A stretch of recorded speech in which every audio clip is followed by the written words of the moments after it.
Korean Mafia boss texted, "I miss you" to his maid by mistake. And she showed up, whispering this: "Welcome back to our channel. If you're new here, hit that subscribe button and tap the bell so you never miss another story. And hey, drop a like if you enjoy emotional stories that remind us love can find us when we least expect it. Also, tell me in the comments, what state or country are you watching from right now? I love hearing from all of you around the world. Now let's dive into this incredible story. Have you ever sent a message to completely the wrong person and felt your entire soul leave your body? That moment when you realize what you've done and there's absolutely nothing you can do to take it back? Now imagine that message said, "I miss you so much," and you accidentally sent it to your employee, someone who works in your house, someone who sees you at your most vulnerable every single day but barely knows the real you. That's exactly what happened to Park Joon-ho, one of the most feared men in all of Seoul, a man whose name made grown men tremble, a man who had built an empire from nothing and ruled it with an iron fist. What his housekeeper whispered when she appeared at his private study door that night changed absolutely everything. But I'm getting ahead of myself.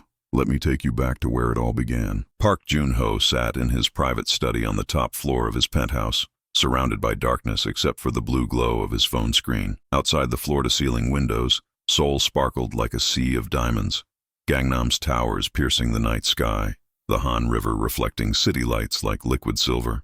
He owned a significant portion of what he could see from this window. Buildings, businesses, people's livelihoods, all of it connected to his organization in ways most citizens would never understand. At 43 years old, Joon-ho had everything money could buy and power could command. He had respect.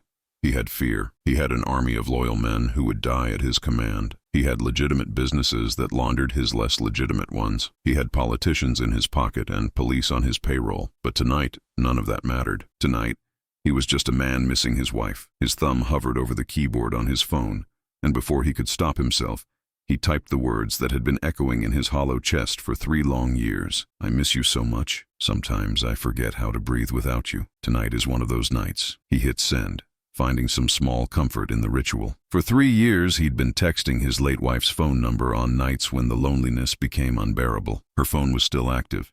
He paid the bill himself every month, unable to let that final connection go. Her voicemail still had her voice on it. Sometimes he called just to hear her say, "Leave me a message and I'll call you back," knowing she never would. The message showed as delivered, and for a moment, Joon-ho felt the familiar bittersweet peace that came with these one-sided conversations. He imagined Mi-young somewhere, somehow receiving his words, knowing he still thought of her, His phone buzzed.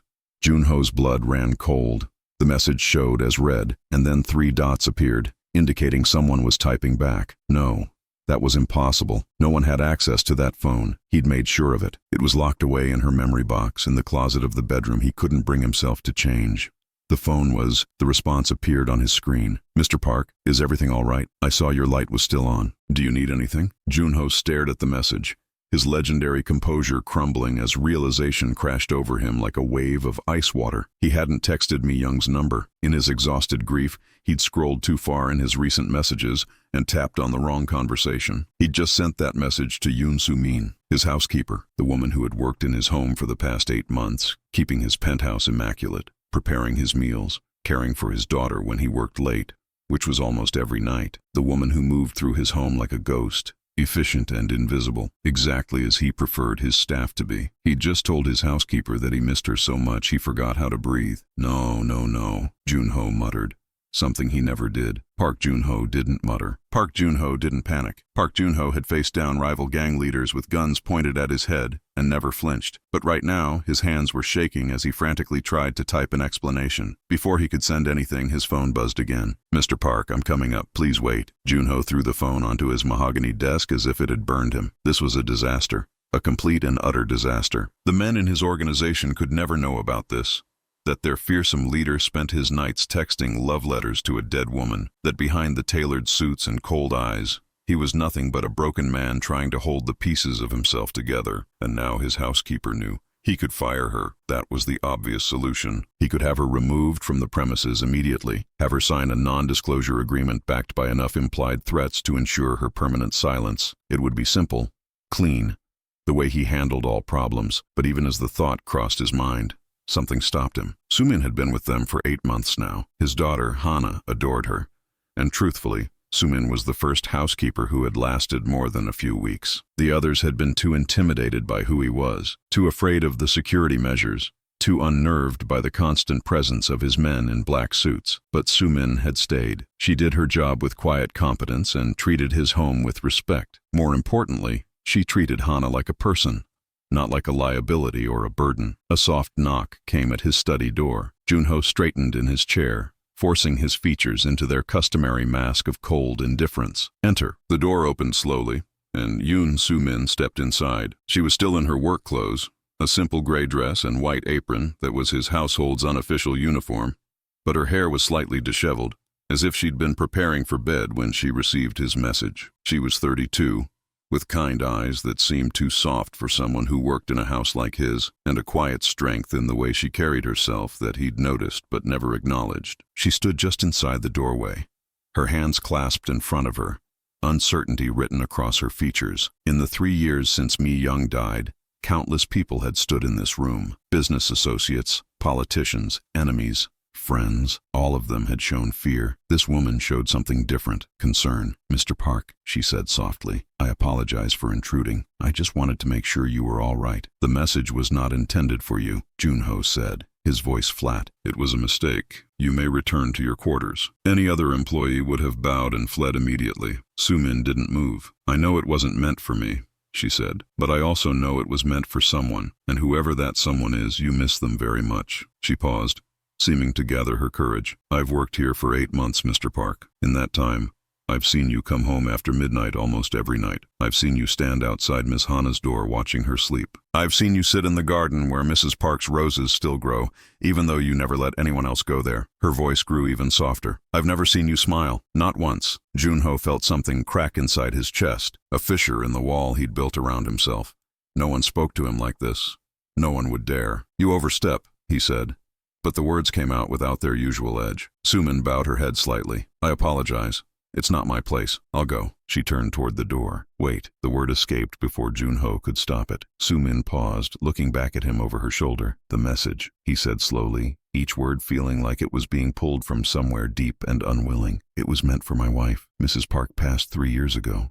Sumin said gently. "Miss Hana told me. I text her phone sometimes on difficult nights." He couldn't believe he was admitting this. Couldn't believe he was showing this weakness to someone who worked for him. It helps, or it did. Until tonight. Sumin turned fully back to face him. "That's not weakness, Mr. Park. That's love. Love doesn't disappear just because someone is gone. It stays. It grows. Sometimes it hurts more than anything else in the world, but it stays." She moved closer to his desk, and Junho found himself unable to look away from her eyes. There was understanding there. Not pity, not fear, but genuine understanding, as if she knew exactly what he was feeling. "How do you know?" he asked quietly. Sumin was silent for a moment. Then she said, "My husband died 4 years ago. Lung cancer. He was 30 years old, and healthy his entire life until he wasn't. By the time they found it, there was nothing they could do." She smiled sadly. "I used to write him letters. Pages and pages of letters telling him about my day, about what I was feeling, about how angry I was that he left me alone. I kept them all in a box under my bed. Writing them helped me feel like he was still listening somehow." Junho stared at her. In 8 months, he'd never asked a single personal question about her life. He'd never wondered about her history, her family, her story. She was staff. She was invisible. That was how he wanted it, but she hadn't been invisible tonight. "I didn't know," he said. "You never asked." There was no accusation in her voice, just a simple statement of fact. They stood in silence for a long moment, two strangers connected suddenly by grief, by loss, by the understanding that some wounds never fully heal. They just become part of who you are. "What do you do now?" Junho asked finally. "When the nights are hard." Sumin considered the question. "I remember that he would want me to keep living. That the best way to honor someone you loved is to keep finding reasons to smile, even when it hurts. That grief isn't something to overcome. It's something to carry, and eventually, you get strong enough to carry it without falling." Before Junho could respond, a small voice came from the doorway. "Daddy?" They both turned to see Hana standing there in her pink pajamas, her stuffed rabbit clutched against her chest. At 7 years old, she was the spitting image of her mother. The same delicate features, the same warm eyes, the same determined set to her chin. "Why are you awake, little one?" Junho asked, his voice softening automatically the way it only did for her. "I heard voices," Hana said. Then her eyes lit up when she spotted the housekeeper. "Sumin Uni." Are you having a sleepover with Daddy? Soo-min let out a surprised laugh, covering her mouth quickly. Junho felt heat rise to his face, an unfamiliar sensation. Park Junho did not blush. No, sweetheart, Soo-min said, kneeling to Hana's level. I was just checking on your father. He's been working very hard. Hana nodded seriously. Daddy always works hard. That's why he's tired and sad. She looked at Junho with eyes far too perceptive for a 7-year-old. Right, Daddy? Junho didn't know what to say. His daughter had seen right through him, the same way Mi Young always had. He could fool everyone else in the world, but never the women in his life. Soo-min Unni makes me less sad, Hana continued matter-of-factly. She tells me stories and makes me cookies and doesn't make me feel bad about missing Mommy. She tugged on Soo-min's sleeve. Maybe you can make Daddy less sad, too. Soo-min's cheeks flushed pink. Hana, that's very sweet, but an excellent idea, Junho heard himself say. Both Hana and Soo-min stared at him. He couldn't quite believe the words had come out of his mouth either. But something about tonight, the accidental text, the confession, Soo-min's unexpected understanding, had cracked something open inside him. For 3 years he'd been frozen. For 3 years he'd been a ghost haunting his own life. Maybe it was time to start thawing. Tomorrow is Saturday, he said slowly, the unfamiliar words feeling strange on his tongue. Perhaps Miss Yoon would join us for breakfast. As a thank you for checking on me tonight. Hana gasped with delight and began jumping up and down. Yes! Yes! Soo-min Unni, please say yes! Daddy never invites anyone for breakfast. Please! Soo-min looked between the excited child and the stoic crime boss, clearly uncertain how to navigate this unexpected situation. Finally, she smiled, and Junho noticed for the first time how her whole face changed when she smiled, like the sun breaking through clouds. I would be honored, Mr. Park, she said. Call me Junho, he said, when we're not working. Another surprised look, another smile. Then you can call me Soo-min, when we're not working. Hana grabbed Soo-min's hand and tugged her toward the door. Come tuck me back in. Tell me the story about the mountain princess again. Soo-min allowed herself to be led away, glancing back at Junho one more time, before they disappeared into the hallway. The look in her eyes was something he couldn't quite decipher, but it wasn't fear. It wasn't judgment. It was something warmer, something he hadn't seen directed at him in a very long time. After they left, Junho sat alone in his study, staring at his phone on the desk. The accidental text glowed on the screen, a mistake that had led to the most honest conversation he'd had in years. He picked up the phone and navigated to Mi Young's contact. For a long moment, he just looked at her name, her photo, that smile that had been his whole world. I don't know what just happened, he typed, but I think maybe you sent her to us. I think maybe you knew what we needed before we did. I miss you. I'll always miss you. But I think I'm ready to stop being a ghost. He hit send. The message sat delivered but unread, as it always would. Somehow, that was okay. Quick reminder, friends, if you're enjoying this story, take a second to hit that like button and subscribe. It really helps the channel grow. Now let's continue. The next morning, Junho came downstairs at 8 o'clock. An unprecedented event. His men stationed around the penthouse exchanged confused glances. The boss never emerged before 10 on weekends, and usually not until noon. But here he was, dressed in casual clothes instead of his usual suit, walking toward the kitchen as if this were a perfectly normal occurrence. What they found in the kitchen surprised them even more. Soo-min was at the stove making hotcakes while Hana perched on a stool beside her, helping by adding chocolate chips to the batter. The kitchen, usually pristine and unused since Soo-min normally served Junho his meals in the formal dining room, was warm and slightly messy, filled with the smell of coffee and butter and something else, something that felt dangerously like happiness. Daddy, Hana exclaimed. You're here. Look. Soo-min Unni is teaching me how to make hotcakes.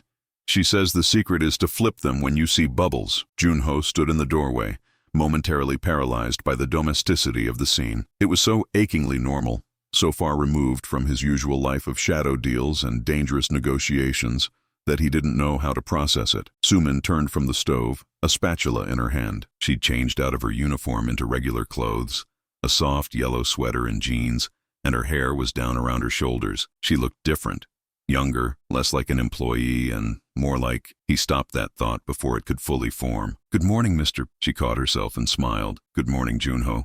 Coffee? Please. He sat at the kitchen island, another first. He never ate in the kitchen, and watched as Soo-min poured him a cup. Their fingers brushed when she handed it to him, and something electric passed between them. She looked away quickly, focusing back on the hotcakes. Breakfast was unlike anything Junho had experienced in years. Hana dominated the conversation, chattering about everything from her school friends to her favorite television shows to her detailed plans for becoming a veterinarian. Sumin engaged with genuine interest, asking questions and laughing at Hana's stories. And Junho? Junho found himself relaxing. The iron grip he kept on his emotions loosened, just slightly, just enough for him to smile at his daughter's antics. It was Hana who noticed first. "Daddy, you're smiling. Sumin Uni, look. Daddy's smiling." Junho tried to school his features back into neutrality, but it was too late. Sumin was looking at him with that warm expression again, and he found he didn't want to hide. "It's a good smile," Sumin said softly. "You should use it more often." After breakfast, Hana announced that they absolutely had to show Sumin the rooftop garden. "It's where Mommy's roses are," she explained, tugging on Sumin's sleeve. "Daddy doesn't let anyone go there usually, but you're special now." Junho opened his mouth to object. That garden was sacred, Mi-young's private project that she'd tended with love for years, but something stopped him. Maybe it was the hopeful look on Hana's face. Maybe it was the tentative glance Sumin shot him, as if asking permission. Or maybe it was the voice in his head that sounded suspiciously like his late wife, telling him it was time. "She's right," Junho said quietly. "You're special now." The rooftop garden was an oasis in the urban jungle of Seoul.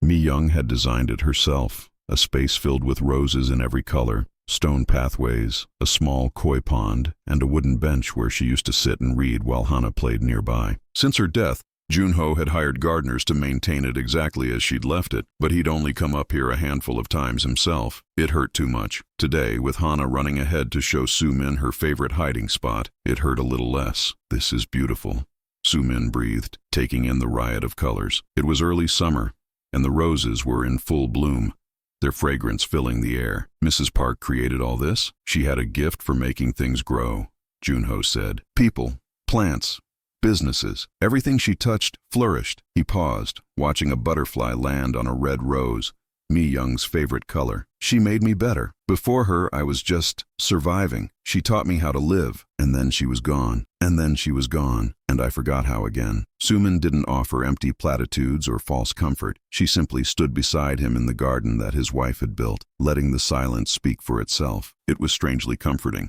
to be with someone who understood that some losses couldn't be fixed with words. Hana came running back, a bright pink rose in her hand. "Sumin Uni, this one matches your sweater. Can we put it in your hair?" The day passed in a blur of small, unexpected moments. They had lunch together in the garden. Hana convinced Sumin to help her paint in the sunroom. Junho found himself canceling his afternoon meetings, something he never did, to join them. He couldn't remember the last time he'd spent an entire day with his daughter without checking his phone, without being pulled away for urgent business. As the sun began to set, painting Seoul's skyline in shades of orange and gold, Sumin prepared to return to her quarters. She'd changed back into her uniform, the transition back to employee feeling jarring after the intimacy of the day. "Thank you for today," she said formally, standing in the entrance of Junho's study. "I had a lovely time." Junho looked at her, really looked at her, and felt the words building in his chest before he could stop them. "Stay for dinner." Sumin's eyes widened. "That wouldn't be appropriate. I'm your employee. You were my employee yesterday. Today you were something else. I'm not sure what, but I'm not ready for this day to end." She hesitated, and Junho could see the conflict in her eyes. The same conflict he felt. This was dangerous territory. He was who he was, a man with enemies, a man with secrets, a man whose world was violence dressed in expensive suits. Getting close to him was a risk, for both of them. But she said, "Neither am I." Dinner was ordered from Junho's favorite restaurant, a private establishment that catered exclusively to Seoul's elite and never asked questions about its clientele. They ate on the balcony, overlooking the city, Hana joining them until she fell asleep on the outdoor sofa, exhausted from the day's activities. Junho carried his daughter to her room, tucking her in with a gentleness that would have shocked anyone who knew his reputation. When he returned to the balcony, Sumin was standing at the railing, staring out at the glittering city. "She adores you," Sumin said without turning around. "Hana, she lights up whenever you walk into a room. I'm not always good at showing her that I adore her too. You're learning." She finally turned to face him. "That's what matters." They stood in comfortable silence for a moment, the city humming below them, the stars beginning to emerge above. "Tell me about your husband." Junho said suddenly. What was he like? Sumin's expression softened. His name was Tai-hyun. He was a teacher, high school mathematics. The students loved him because he made numbers seem like magic. He used to say that math was just the universe's way of showing us its secrets. She laughed softly. He was gentle, kind, the sort of person who stopped to help strangers and remembered everyone's birthday. Completely different from, she stopped herself, from someone like me. Junho finished. That's not what I meant. But it's true. Junho moved to stand beside her at the railing. I'm not a good man, Sumin. I've done things that would horrify you if you knew. I know who you are, she said quietly. I've always known. You don't get to live in a penthouse like this, with armed guards and security cameras and men who bow when you pass. By being a school teacher, she met his eyes without flinching. But I also know that bad men don't sit by their daughters' beds at night. Bad men don't keep their wives' gardens alive. Bad men don't send love letters to phones that will never answer. You don't know what I'm capable of. Maybe not, but I know what I've seen. She reached out and placed her hand on his arm, the first time she'd initiated physical contact. I see a man who is haunted by his past and terrified of his future. A man who built walls so high that he forgot there was anything worth protecting inside them. A man who is desperately lonely and too proud to admit it. She squeezed gently. I see a man who is trying to find his way back to who he used to be. Junho covered her hand with his own. Her skin was warm, her touch grounding in a way he hadn't experienced since me young. My wife used to say that I was two people, he said softly. The man the world saw, and the man only she knew. After she died, I let the first one consume the second. It was easier that way. Safer. Easier isn't the same as better. I'm beginning to understand that. The night deepened around them, the city lights glowing like a second set of stars. Neither of them moved. I should go, Sumin finally said, before this becomes something we can't take back. Junho didn't release her hand. What if I don't want to take it back? She looked up at him, her eyes reflecting the city lights. Then we need to be very careful. You're my employer. I live in your home. Anything between us would be complicated in ways I'm not sure either of us is ready for. When has anything worth having ever been uncomplicated? Sumin smiled, that sunrise smile that was becoming his favorite thing to see. You make a compelling argument. I'm told I can be persuasive. I've heard that about you. She gently extracted her hand from his. Let's take this slowly, one day at a time. Can we do that? Junho nodded, respecting her boundaries even as every instinct screamed at him to pull her closer. One day at a time. She stood on her toes and pressed a soft kiss to his cheek. Barely a brush of lips, but it sent electricity through his entire body. Then she slipped away, disappearing into the penthouse, leaving him alone on the balcony, with the taste of possibility on his skin. That night, Junho texted me Young's number one more time. I think I understand now why you always told me to stay open, why you made me promise to keep living if something happened to you. You knew. You always knew. I'll never stop loving you, but I think my heart might be big enough to love again too. I hope you're okay with that. He hit send, and for the first time in 3 years,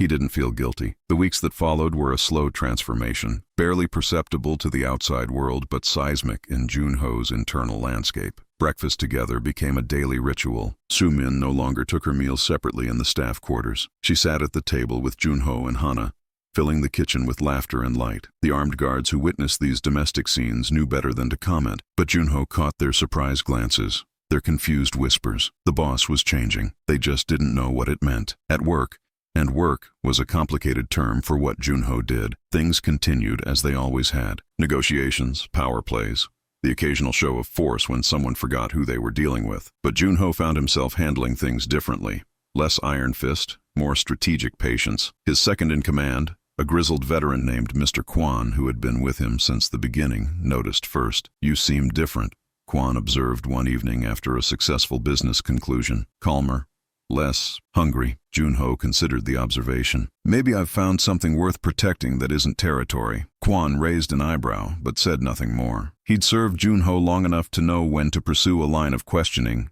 and when to let it lie. Hana flourished under the new arrangement. With Sumin's steady presence and her father's increasing involvement, she came out of the shell that grief had built around her. She laughed more. She talked about the future again. She even started asking questions about her mother. Healthy, curious questions, rather than the painful, confused ones she'd whispered before. Sumin Unni, Hana asked one afternoon while they were baking cookies. Another new tradition. Were you sad when your husband died? Sumin paused in her mixing. Very sad, sweetie. Sad for a long time. But you're not sad anymore. I'm still sad sometimes. I think that's okay. Being sad about someone means you love them, but I'm also happy now. Both things can be true. Hana considered this with her characteristic seriousness. Daddy was sad all the time before, but now he's happy sometimes too. Is it because of you? Sumin's cheeks flushed. I think your daddy is learning that it's okay to be happy again, and you help him with that more than anyone. But you help too, Hana insisted.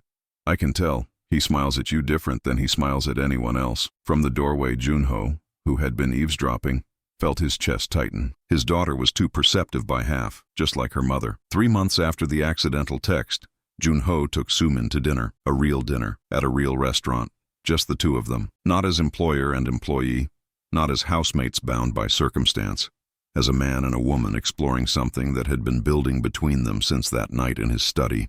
The restaurant was exclusive, private, the kind of place where powerful people went when they wanted to be invisible. They sat in a corner booth, hidden from prying eyes, and talked for hours. Not about work, not about grief, about themselves, their hopes, their fears, their dreams for the future. What did you want to be when you were young? Junho asked. Before everything else, Sumin laughed. A novelist. I used to fill notebooks with stories, fairy tales mostly, princesses and dragons and magic. She shook her head. Life had other plans. Life always does. He reached across the table and took her hand. Maybe you could still write. You have a gift for words, says the man who accidentally composed poetry in a text message. That was grief, not poetry. Sometimes they're the same thing. She squeezed his hand. What about you? What did you want to be? Junho was silent for a long moment. No one had asked him that question since me young. No one else would have dared. A father, he finally said. That's all I ever really wanted. To be the father I never had. To give my children what I never got. His jaw tightened. Instead, I became what I became. And now my daughter grows up with guards outside her door and fear attached to her family name. She grows up with a father who loves her unconditionally. That's more than many children get. It doesn't feel like enough. Sumin leaned forward. Then make it enough. Every day you have with her is a chance to be the father you want to be. The past doesn't have to define the future. You make it sound simple. No, not simple, just possible. After dinner, they walked along the Cheongyecheon stream, the restored waterway that ran through the heart of Seoul. It was late, and they had the path mostly to themselves.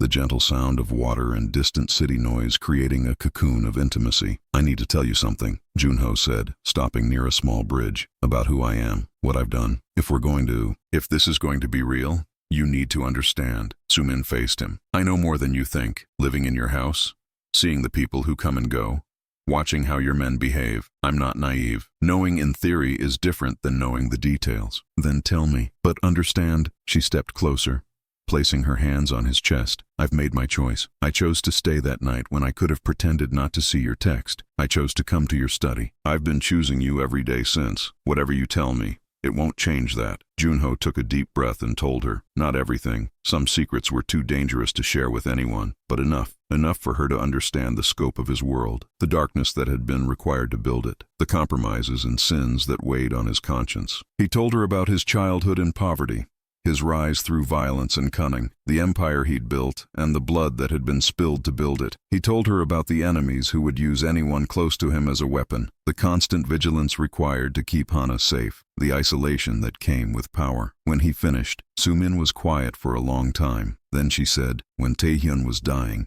he made me promise something. He said, find someone who looks at you like you're their whole world. Don't settle for less than that. I didn't understand what he meant at the time. She cupped Junho's face in her hands. You look at me like I'm your whole world. You look at Hana like she's your whole world. That's who you are. Underneath everything else, that's who I choose. She kissed him then. Properly kissed him. Not the tentative brushes they'd exchanged before. It was a kiss that said everything words couldn't. That promised everything the future might hold. That healed wounds both of them had thought would never close. When they finally pulled apart, Junho pressed his forehead to hers. You're insane, he whispered. Probably, she agreed. But so are you. We match. He laughed, a real laugh, full and free, the kind he hadn't produced in years. We match. They took things slowly, just as Sumin had requested. She moved from the staff quarters into the main residence, taking the guest room next to Hana's. The little girl was overjoyed, demanding sleepovers and bedtime stories and all the things she'd been missing since losing her mother. Sumin gave her everything she asked for and more. But there were challenges. Of course there were. The first came from within the organization. Some of Junho's men didn't approve of their boss showing weakness. And to them, falling for a housekeeper was weakness. They whispered about it in corners, questioning whether Junho had gone soft, whether he could still be trusted to lead. Mr. Kwon brought the rumblings to Junho's attention one morning. There's talk. Nothing serious yet, but talk. They think she's a liability. Junho's expression went cold. The expression that had made men twice his size quake. And what do you think? Kwon considered carefully. I think a man who has something to live for is more dangerous than a man who has nothing to lose. And I think Miss Yoon has given you something to live for. He inclined his head. But not everyone thinks strategically. Then we remind them why they followed me in the first place. The reminder was swift and decisive. A meeting was called. Attendance mandatory. When everyone had assembled, Junho stood before them in silence for a full minute, his gaze moving slowly across the room, making eye contact with every man present. I've heard there are questions, he said finally, his voice soft and all the more terrifying for it. Questions about my judgment, questions about my commitment, questions about a woman. No one moved. No one breathed. Let me be clear. Junho stepped forward, his presence filling the room despite his measured movements. What I do in my home is not your concern. Who I allow into my life is not your concern. Your concern is to serve this organization, and to serve it well. I have led us from nothing to everything. I have made you all wealthy beyond your dreams. I have protected you and your families. That is what you should be remembering. He stopped directly in front of one man, a lieutenant who had been particularly vocal in his complaints. Do you have something you wish to say to me? The man paled. No, sir, nothing. Good. Junho turned to address the room at large. Miss Yoon is under my protection. She and my daughter are what I value most in this world. Anyone who threatens that, anyone who even thinks about threatening that, will discover exactly what I am still capable of. His smile was thin and dangerous. Do we understand each other? A chorus of affirmations. The matter was settled. For now. The second challenge came from Soo-min's past. Her late husband's family had never approved of her. They blamed her for Tae-hyun's death, as if she could have prevented cancer, and they had made her life miserable in the years since. When word somehow reached them that she was living with a wealthy man in Gangnam, they came calling. Junho was in a meeting when security informed him that a middle-aged couple was at the front desk demanding to see their daughter-in-law. He ended his meeting abruptly and returned home to find Soo-min pale and shaking, facing down a woman who was berating her in the living room. You shameless woman. Tae-hyun is barely cold in his grave, and you're already spreading your legs for some rich. Enough. The word cut through the tirade like a blade. Everyone turned to find Junho standing in the doorway, his expression carved from ice. Who are you? The older man demanded, puffing up. This is a family matter. This is my home. You are uninvited guests who are currently insulting someone I care about deeply. That makes it very much my matter. Junho stepped into the room, and something in his bearing made the couple shrink back despite themselves. I am Park Junho. Perhaps you've heard the name. From their expressions they had. The woman's face went from red with anger to white with fear in seconds. I suggest you leave, Junho continued pleasantly, and I suggest you never contact Miss Yoon again. Because if I hear that you've so much as thought about bothering her, I will become unpleasant. They couldn't leave fast enough. After they were gone, Soo-min collapsed onto the couch, tears streaming down her face. Junho sat beside her and gathered her into his arms without a word, holding her while she cried out years of abuse and grief. I'm sorry, she sobbed. They've always been like this. They never thought I was good enough for him. Then they're fools. Junho stroked her hair. You are more than good enough for anyone. Their son was lucky to have you. They'll talk. They'll tell people about us. Let them. I've been talked about my entire life. I've learned that the only opinions that matter are the ones from people I love. He tilted her chin up. Do you love me? It was the first time either of them had said the word. Soo-min looked into his eyes, those dark eyes that had seen so much violence, now looking at her with nothing but tenderness. Yes, she whispered. I love you. Then nothing else matters. She kissed him, tasting of tears and relief and hope. I love you, she said again, as if testing the words. I didn't think I could again. Not after Tae-hyun. Love doesn't follow rules, Junho said. It doesn't obey logic or timing or sense. It just is. He pressed his forehead to hers. I love you too. I love who you are. I love who I am when I'm with you. I love how you've brought light back into this house, even though I'm just a housekeeper. You were never just anything. He pulled back to look at her properly. You saw me. The real me. Not the monster or the boss or the myth. You saw the broken man underneath and you chose to stay anyway. That's not just anything. That's everything. 6 months after the accidental text, Junho asked Soo-min to officially become part of their family, not through marriage, Not yet. They both agreed they needed more time, but through a simple declaration. He asked her to stop working as their housekeeper, to stay not as an employee but as a partner, as Hana's second mother figure, as his person. She said yes. Hana was predictably ecstatic. She threw herself at Sumin, wrapping her arms around her waist and refusing to let go. "You're staying forever? You promise? You're going to be my Sumin forever." "Forever," Sumin promised, her voice thick with tears. "I'm not going anywhere." Later that night, after Hana was asleep, Junho found Sumin in the rooftop garden, sitting on Mi-young's bench among the roses. He sat beside her, and they watched the stars emerge over Seoul. "Do you think she's okay with this?" Sumin asked quietly. Mi-young. Junho considered the question. He'd asked himself the same thing many times. "When she was sick, before we knew it was serious, she made me promise something. She said if anything ever happened to her, I had to keep living. Really living, not just existing. She said Hana deserved a father who knew how to smile." He picked a red rose, Mi-young's favorite, and handed it to Sumin. "I think she sent you to us. I think she knew what we needed before we did." Sumin took the rose, inhaling its fragrance. "The universe works in mysterious ways. 1 year ago, if someone had told me I'd find love again through an accidental text message, I would have had them committed. And now," he smiled, that real smile that was becoming more common these days. "Now, I think maybe accidents are just fate wearing a disguise." Quick reminder, we're near the end, and if this story has touched your heart, please hit that subscribe button and tap the like. It really means the world. Now let's see how this beautiful story concludes. The anniversary of the accidental text arrived on a perfect spring day. Cherry blossoms were blooming throughout Seoul, painting the city in shades of pink and white. Junho had planned something special, though planned was perhaps too mild a word for the military precision with which he'd organized the day. It began with breakfast in bed for Sumin, prepared by Junho himself, with Hana's enthusiastic assistance, which mostly involved spilling things and adding extra chocolate to everything. Then a trip to Namsan Tower,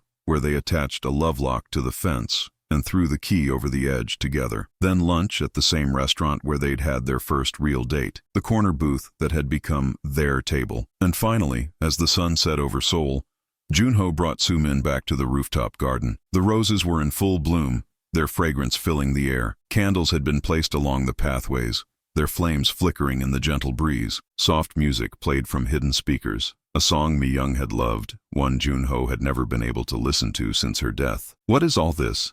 Sumin asked, her eyes wide as she took in the transformed garden. Hana appeared from behind a rose bush, dressed in her fanciest dress, carrying a pillow. On the pillow was a small velvet box. Sumin's hand flew to her mouth. Junho took her other hand and guided her to stand beneath the pergola that Mi-young had built years ago, now draped in fairy lights and white roses. "1 year ago tonight," he began, his voice steady despite the emotion threatening to overflow. "I made a mistake. I texted the wrong person a message that was never meant to be seen, a confession of loneliness and grief that I thought would humiliate me." He reached over and took the velvet box from Hana, who was practically vibrating with excitement. "That mistake brought you to my door. You showed up when no one else would have dared. You looked at me, really looked at me, and you saw someone worth saving." His voice cracked slightly. "You didn't see the crime boss or the widower or the distant father. You saw a man who had forgotten how to live, and you taught him again." He opened the box, revealing a ring. Not ostentatious. He knew Sumin well enough by now to know she'd hate that, but elegant.